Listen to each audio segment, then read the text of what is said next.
জয় রাধা বল্লভ। একাদশী, এবার একাদশী দিনটি আমাদের কাছে অত্যন্ত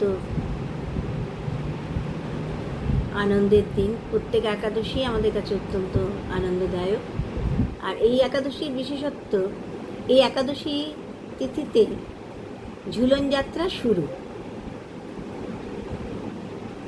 তাই সখীগণ রাধা গোবিন্দকে নিয়ে আনন্দে মেতেছেন, আর ভক্তগণের মনও তাই আনন্দে মাতোয়ারা। তারা ওই সখীদের কীর্তন আনন্দ দর্শন করছেন, উপভোগ করছেন। তাতে কি তারা আনন্দে মাতোয়ারা না হয়ে থাকতে পারেন? তাই এই একাদশী আমাদের কাছে অত্যন্ত আনন্দের। আমরা এই দিনটির জন্য অপেক্ষা করে থাকি, কখন রাধা গোবিন্দ ঝুলনে উঠবেন। আমরা ঝুলনের কীর্তন, যেমন সখীগণ কীর্তন করেছেন, রাধা গোবিন্দকে আনন্দ দিয়েছেন, তাদের সেই কীর্তনের পদ গাইবার আমাদের কোনো যোগ্যতা নেই, কিন্তু এই স্মরণ, সখীগণ কীর্তন করছেন আর রাধা গোবিন্দ ঝুলনায় ঝুলছেন, তারা ঝুলনা দিচ্ছেন, এই দর্শন করে আনন্দ। তা এবার এই ঝুলন পড়েছে আমাদের, ঝুলনের একাদশী পড়েছে আমাদের 6 ভাদ্র, ইংরেজি 24শে আগস্ট, সোমবার। এটি শুক্লপক্ষের একাদশী। এই দিনটির আরও বিশেষত্ব এই যে এই দিনটি ব্যঞ্জলি মহাদ্বাদশী।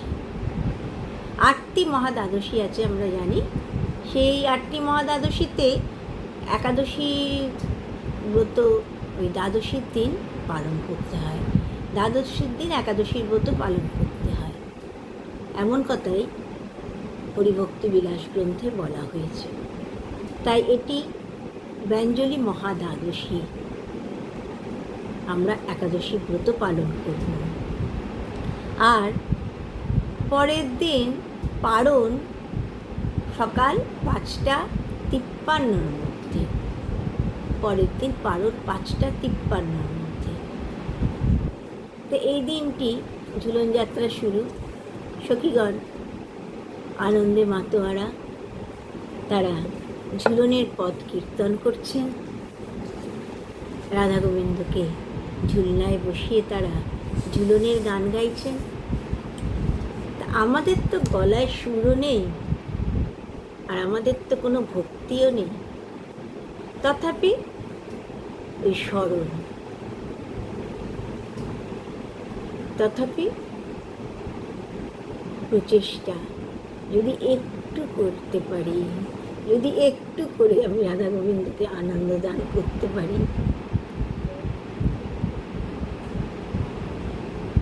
সব ভক্ত গৃহেই যুগল বিগ্রহ উঠবেন। যুগল বিগ্রহ আবার গৌর নিতাই সকলকেই ঝুলনায় তোলা হয়, যুগল বিগ্রহকে ঝুলনায় তোলা হয়। আবার গৌরাঙ্গ চন্দ্রেরও খুব সুন্দর কীর্তন পদকর্তা গেয়েছেন। রাধা গোবিন্দ ঝুলনায় ওঠেন আর সখীগণ কীর্তন করেন। সেই কীর্তন এখন আমরা একটু করার চেষ্টা করি। ঝুলতে শ্যাম গুরি বাম আনন্দ রঙ্গ মাতিয়া,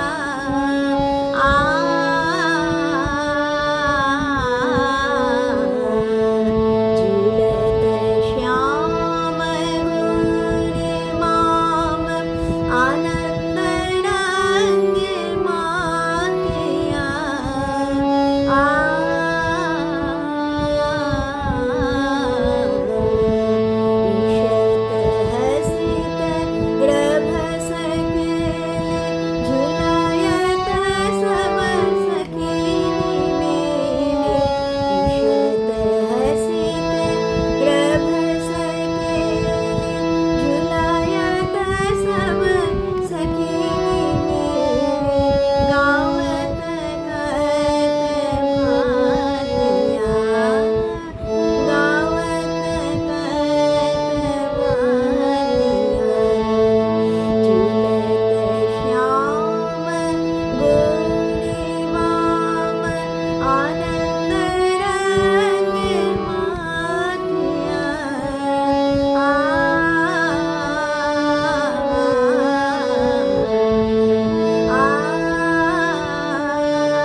হচ্ছেন ঝুলাতে শ্যাম গৌরী বাম আনন্দে রঙ্গে মাতিয়া। শ্যামসুন্দর, আমার শ্যামসুন্দর রাধারানীকে বামে নিয়ে ঝুলনায় বসেছেন। আহা, কি অপূর্ব দৃশ্য! স্মরণ করলেই মনটা আনন্দে ভরে যায়। আনন্দ রঙ্গে মাতিয়া, কিরম করে বসেছেন? দুঃখিত মনে নয়, আনন্দে। সকলকে আনন্দ দেওয়ার জন্যই তো তার এই লীলা। তাই নিজে আনন্দ না পেলে তো অপরকে আনন্দ দেওয়া যায় না, তাই নিজে আনন্দে আজকে মাতোয়ারা। সেই আনন্দে সকলকে তিনি আনন্দী করে রেখেছেন। রাধারানীকে বামে নিয়ে আনন্দে তিনি ঝুলনায় বসেছেন, আনন্দে মেতে রয়েছেন। আর সখীগণ কি করছেন? ঝুলায়াতে সব সখিনী মিল, সখীগণ ওই ঝুলনা দিচ্ছেন, ঝুলনা দিচ্ছেন। একবার দিচ্ছেন ঝুলনা, ঝুলনা কত দূর চলে যাচ্ছে, আবার টেনে নিয়ে আসছে। তুমি আমার কাছ থেকে দূরে যেও না, তোমাকে আমি আনন্দ দেওয়ার জন্যে করছি, তুমি আনন্দ পাও, আমি তাই চাই, আমরা চাই তুমি আনন্দ পাও। তোমাকে এই আনন্দে মাতোয়ারা হয়ে দেখবার জন্য আমাদের এই প্রয়াস। আমরা তাই ঝুলনা ঠেলছি, ঝুলনা ঠেলেই পেছন দিকে দিচ্ছেন। আর যেই রাধা গোবিন্দ একটু পেছনে চলে যাচ্ছেন, আবার তাড়াতাড়ি টেনে নিয়ে আসছে, না না না না, আমাদের কাছ থেকে তুমি যে এতটুকু সরতে পারবে না, তুমি সরো না, তুমি যেও না, তুমি শুধু আনন্দ করো। তারপর কি বলছেন? রচিত কুসুম গন্ধে ভোর, পরত ভ্রমর পাতিয়া। কি করা হয়েছে? এই যে ঝুলনা যে বাঁধা হয়েছে, হেম মণিযুক্ত বড় হিরে, ঝুলনা যে বাঁধা হয়েছে, কত রকম মণি মাণিক্য দিয়ে বাঁধা হয়েছে, আর কত রকম গাছের ডাল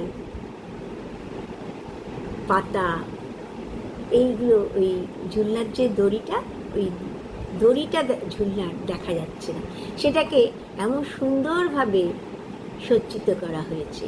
নানা রকম সুগন্ধি পুষ্প দ্বারা, পুষ্পের ডালের দ্বারা সেইটাকে আবৃত করা হয়েছে।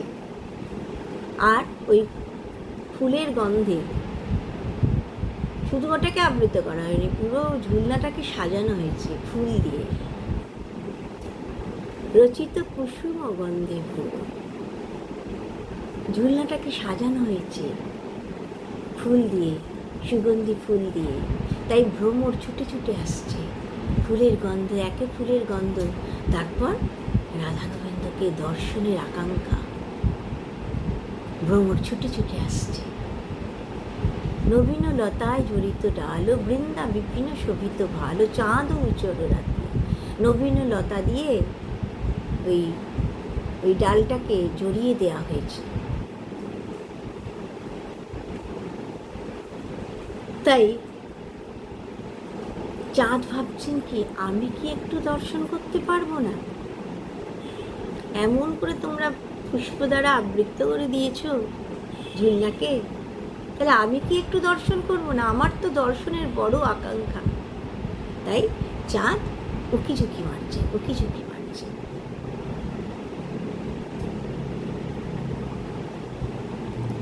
নবঘন তনু দোলায় শ্যাম, রায় সঙ্গে ঝুলত বাম, তরিত জড়িত কাঁদে। একাদশীর দিন তো পূর্ণচন্দ্র হন না, কিন্তু ওই যে চাঁদের যে অল্প যে আভা, সেই আভাটাই ওই ঝুলনার মধ্যে একাদশীর দিনে যখন ঝুলছেন, তখন ওই রাধা গোবিন্দের মুখের মধ্যে ওই আভাটা গিয়ে পড়ছে, আবছা হালকা আভা, তাতে তাদের শোভা আরো বৃদ্ধিপ্রাপ্ত হচ্ছে। চাঁদের আলো যখন গৌরী বাম রাধারানীর মুখে পড়ছে, তখন রাধারানীর মুখটা আরো আরো আরো উজ্জ্বল হয়ে উঠছে। গোবিন্দ এমনভাবে রাধারানীকে দর্শন করছেন। আবার ওই চাঁদের আলো যখন গোবিন্দের মুখে পড়ছে, আহ কি অদ্ভুত তার শোভা। রাধারানী অপলক দৃষ্টিতে গোবিন্দ মুখার গোবিন্দ দর্শন করছে। আর সখীগণ যুগলের এই মহা ভাবময় লীলা দেখে তারা তাদের ভাবকে আর গোপন রাখতে পারছেন না। তাদের নিজেদেরকে তারা আর সংযত করে রাখতে পারছেন না। দোলাও দোলাও দোলাও দোলাও, আরো দোলা দাও, আরো দোলা দাও, আরো দোলা দাও, আরো লীলা দর্শন করো, আরো লীলা দর্শন করো। নবঘর তনু দোলয় শ্যাম, রায় সঙ্গে ঝুলত বাম, তরিত জড়িত কাতে। নবঘন তনু, তার যে তনু, সেই সুন্দর শরীর তার নবঘন তনু, কোনো সুন্দর তার শরীর শ্যামসুন্দরী, শ্যামসুন্দর তার সেই নবঘন তনু নিয়ে তিনি রাইসকে সঙ্গে নিয়ে ঝর্ণায় বসেছেন। তার গলায় কি চন্দ্রহার ঝুলছে, আরো কত রকম সুন্দর অলংকার দ্বারা সখীগণ তাদের সুসজ্জিত করেছেন। মৃদঙ্গ বাজছে, মৃদঙ্গের রোলটা কিরকম? দিদি কাতে দিয়া তাতেইয়া তাতেইয়া, দিদি কাতে দিয়া তাতেইয়া তাতেইয়া, দিদি কাতে দিয়া তাতেইয়া তাতেইয়া, তিতিনা তিতিনা তাতিয়া, তিতিনা তিতিনা তাতিয়া, তিতিনা তিতিনা তাতিয়া। যখন এই বোলগুলো ওঠে না, তখন যারা এই মানে এত ভক্তি মার্গে যারা অবস্থান করেন না, হয়তো তারা যারা বলেন যে না আমরা এত কিছু বুঝি না, এই বোলগুলো যদি সত্যি তোলা যায় তাহলে তাদের ভেতরও কম্পন দেখা যায়, তাদের ভেতরও পরিবর্তন দেখা যায়। দিদি কাতে দিয়া তাথেইয়া তাথেইয়া, দিদি কাতে দিয়া তাথেইয়া তাথেইয়া, দিদি কাতে দিয়া তাথেইয়া তাথেইয়া, দিদি কাতে দিয়া তাথেইয়া তাথেইয়া, দিদি কাতে দিয়া তাথেইয়া তাথেইয়া। বাজে মৃদঙ্গ মোহনরোল, বাজে মৃদঙ্গ মোহনরোল, তিতিনা তিতিনা তাতিয়া, তিতিনা তিতিনা তাতিয়া, তিতিনা তিতিনা তাতিয়া, তিতিনা তিতিনা তাতিয়া, দিদি কাতে দিয়া তাতিয়া তাতিয়া, বাজে মৃদঙ্গ মোহনরোল, দিদি কাতে দিয়া তাতিয়া তাতিয়া, বাজে মৃদঙ্গ মোহনরোল, তিতিনা তিতিনা তাতিয়া, তিতিনা তিতিনা তাতিয়া। এই বোলগুলো যখন মৃদঙ্গে বাজানো হয় তখন অতি অদ্ভুত একটা ভাব সৃষ্টি হয়। তারপর বলছেন আরো, ঝুলনে বাজয়ে ঝুনুর ঝং। এই ঝুলনা যখন বাঁধা হয় না, তার তলায় কি কতগুলো নূপুর বেঁধে দেওয়া হয়। ওই ঝুলনা যেই টানা হচ্ছে, নূপুর ঝনঝন ঝনঝন ঝনঝন করে উঠছে, আবার ঝুলনা যেই দূরে যাচ্ছে, নূপুর আবার ঝনঝন ঝনঝন করে উঠছে। অর্থাৎ তুমি আমার কাছেই আছো, তুমি আমার কাছেই থাকো, তোমাকে আমি কোথাও যেতে দেব না, এই যে শব্দ তাই জানিয়ে দিচ্ছে তুমি আমার কাছে আছো, তুমি আমার কাছ থেকে যেতে পারবে না। রাধামোহন দাস তিনি পদকর্তা, তিনি এমনভাবে এই পদ রচনা করেছেন যে পদ গাইবার শক্তি নেই, কিন্তু এই যে উচ্চারণ করলে শব্দগুলো যেন রাধা গোবিন্দকে ঝুলনায় তারা অবস্থান করছেন এমনভাবেই দর্শন করা যায়। সখীগণ চতুর্দিকে তাদের আবৃত করে রেখেছেন, চারিপাশে সখীগণ রয়েছেন, তারা সুন্দর কীর্তন করছেন, সুন্দর নৃত্য করছেন, ঝুলনা দিচ্ছেন। আর রাধা গোবিন্দ সকলকে আনন্দ দেওয়ার জন্য, শুধুমাত্র তাদের আনন্দ দেওয়ার জন্য তাদের লীলা। তিনি তো আনন্দ স্বরূপ, তাই সকলকে আনন্দে রাখা। কি করে আনন্দে রাখা যায়? নতুন নতুন লীলা, নতুন নতুন লীলা করে তিনি সকলকে আনন্দে রাখছেন। এই শ্রাবণ মাসের এই শুক্লপক্ষের একাদশীর নাম আমরা জানি পবিত্র একাদশী। যুধিষ্ঠির মধুসূদনকে বললেন, হে মধুসূদন, আপনি কৃপা করে এই শ্রাবণ মাসের এই শুক্লপক্ষের একাদশীর কথা আমাকে বলুন। তখন ভগবান বলছেন যে আমি বলছি তুমি শোনো, এই একাদশীর কথা আমি যেমনভাবে বলছি তুমি শোনো। এই একাদশী করলে বাজপেয় যজ্ঞের ফল লাভ করা যায়। প্রত্যেক একাদশী করাই অতি অবশ্য কর্তব্য। প্রত্যেক একাদশীর মহিমা, অনেক মহিমা প্রত্যেক একাদশীর। তা এই একাদশীও বলছেন, এই একাদশী যদি তুমি করো তাহলে তুমি বাজপেয় যজ্ঞের ফল পাবে। বলছেন প্রাচীনকালে অর্থাৎ দাপর যুগে সেখানে মহিজিৎ নামে এক রাজা ছিলেন। তখন তার মাহিষ্যতীপুরীতে তার রাজত্ব ছিল। এই রাজা ওই মহিজিৎ ওই মাহিরতীপুরীতে তার রাজত্বে তিনি সুন্দরভাবে সব প্রজাদের নিয়ে তিনি আনন্দে অবস্থান করতেন। কিন্তু রাজার কোনো পুত্র ছিল না। পুত্র না থাকায় রাজা অত্যন্ত দুঃখিত অন্তরে থাকতেন। তা একদিন সব প্রজাদের ডেকেছেন, বলছেন দেখো আমি তো সব কাজই ঠিক ঠিক মতো করার চেষ্টা করি, প্রজা পালনও ঠিক ঠিক মতো করার চেষ্টা করি, তাহলে কেন আমাকে এত কষ্ট পেতে হচ্ছে? কেন আমি পুত্রহীন হয়ে রইলাম? আর পুত্রহীন যে তার তো ইহলোকে পরলোকে কোথাওই তার সুখ লাভের কোনো সম্ভাবনা নেই। আমার এই দুঃখের কারণ তোমরা কিছু বলতে পারো? রাজা এমনভাবে পুত্র প্রাপ্তির আশায়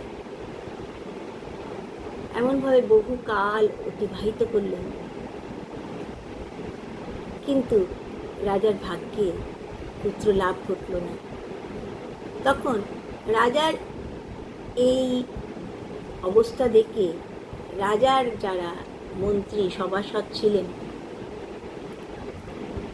তারা ভাবলেন যে আমাদেরও তো কিছু করা কর্তব্য। রাজা কেন পুত্রহীন, এর কারণ কি? রাজা যে আমাদের বলছেন, এ কথা জিজ্ঞাসা করছেন, তা আমরা তো এর কোনো উত্তর দিতে সক্ষম নই। বরং আমরা দেখি যদি কোনো মুনির দর্শন পাই, মুনির কাছে আমরা জিজ্ঞাসা করি। এই ভেবে রাজার এই কাতরোক্তি শুনে রাজার যারা সভাসদবৃন্দ তারা অত্যন্ত দুঃখিত হলেন। রাজার যে রাজভক্ত যে প্রজারা, তারা কি রাজার কিসে হিত হবে?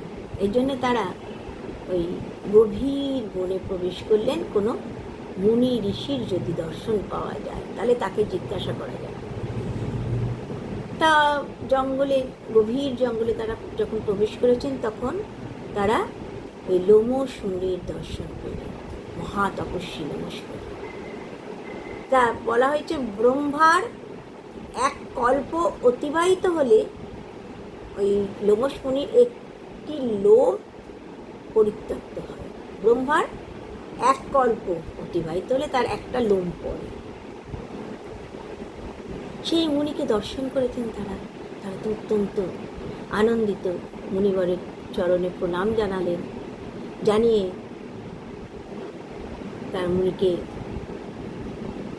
বারবার প্রণাম জানাচ্ছেন। মুনি তখন জিজ্ঞাসা করছেন, তোমরা কে? তোমরা কোথা থেকে এসছো? তোমরা আমার পরিচয় কি করে জানলে? তোমরা এই গভীর অরণ্যে কেন এসেছো? এই গভীর অরণ্যে তো কেউ আসে না, তোমরা কেন এই গভীর অরণ্যে প্রবেশ করেছো? তখন ওই রাজকর্মচারীরা বলছেন, হে মুনিবর, আমাদের রাজা, তিনি অত্যন্ত প্রজাবৎসল। তিনি কাউকে কোনো কষ্ট দেন না, অথচ তার কোনো পুত্র সন্তান নেই বলে তিনি অত্যন্ত দুঃখিত। তিনি রাজ্য পরিচালনা করছেন বটে, কিন্তু তার মনে কোনো সুখ নেই। তার মনে যেহেতু কোনো সুখ নেই, তাই আমরাও কোনো সুখ পাই না, আনন্দ পাই না। আপনি এমন কোনো সদুপদেশ দিন যাতে আমাদের এই অপুত্র রাজা পুত্র প্রাপ্তি ঘটে। আপনি এমন কোনো সদুপদেশ আমাদের।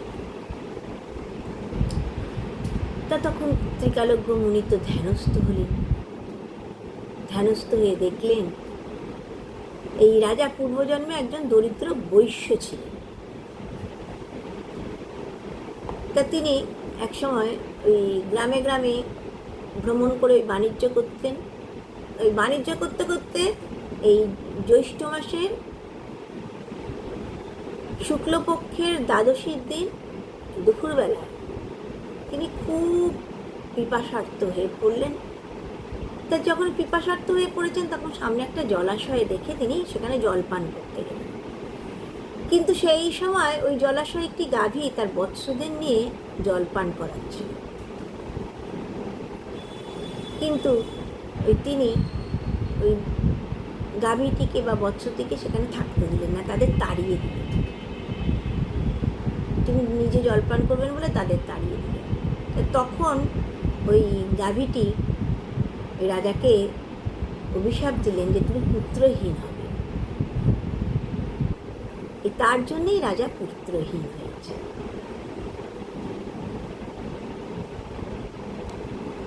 তখন প্রজারা তো শুনলেন রাজা অন্যায় করেছেন, তাই রাজা পুত্রহীন হয়েছেন। তার প্রজারা তখন মুনিবরের চরণে পড়ে বললেন, হে মুনিবর, আপনি কৃপা করে এমন একটা কিছু বলুন যাতে রাজার সব পাপ বিনষ্ট হয়ে যায় এবং রাজার পুত্র লাভ করে। তখন লোমশ মুনি বললেন, তাহলে শোনো, তোমাদের আমি বলছি কীভাবে রাজা পাপ মুক্ত হবেন, অভিশাপ মুক্ত হবেন। আমি তোমাদের বলছি, শ্রাবণ মাসের শুক্লপক্ষের এই যে পবিত্র একাদশী, এই একাদশী রাজাকে পালন করতে হবে। শুধু রাজা না, রাজা প্রজা সকলেই তোমরা এই একাদশী করো, কেউ যেন বাদ না থাকে, সকলে যেন এই একাদশী করো। এই একাদশীর যে ফল, সেই ফল তোমরা রাজাকে দান করো, তাহলেই রাজা পুত্র লাভ করবে। প্রজারা তো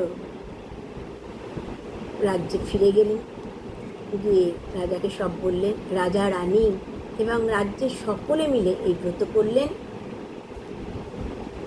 রাজার পুত্র লাভ ঘটল। এই কারণে এই একাদশীকে পবিত্রা একাদশী বলা হয়।